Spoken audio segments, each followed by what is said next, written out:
नमस्कार, मी कीर्ती गायकवाड। स्वागत आहे आपलं आय न्यूज 28 मध्ये। चला तर मग जाणून घेऊयात महाराष्ट्रातल्या ताज्या घडामोडी। पालघर जिल्ह्यात सर्वत्र होळी उत्साहात साजरी।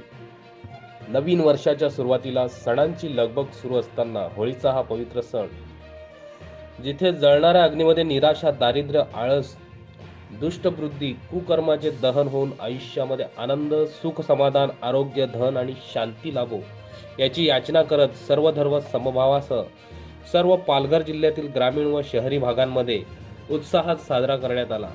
ग्रामीण आदिवासी क्षेत्रातील हा सण म्हणजे खूप महत्त्वाचा आणि मोठ्या आनंदाचा असून पालघर जिल्हा परिषद अध्यक्ष प्रकाशजी निकम यांनी होळीचा खास संदेश सर्व पालघर जिल्हा वासियांना दिला आहे। वार्ताहर प्रणय प्रभाकर पाटील, पालघर जिल्हा ब्युरो चीफ यांची रिपोर्ट।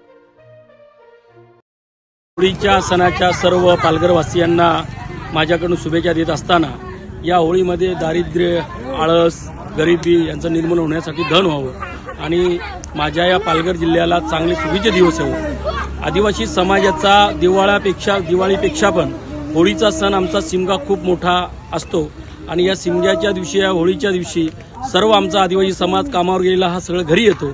त्यामुळे आमचा एक आनंद खूप मोठ्या प्रमाणात आमच्या आदिवासी समाज असतो। अशा या होळी सणाच्या माझ्याकडून सर्व पालघरवासियांना, सर्व आदिवासी समाजाला खूप खूप खूप खूप शुभेच्छा।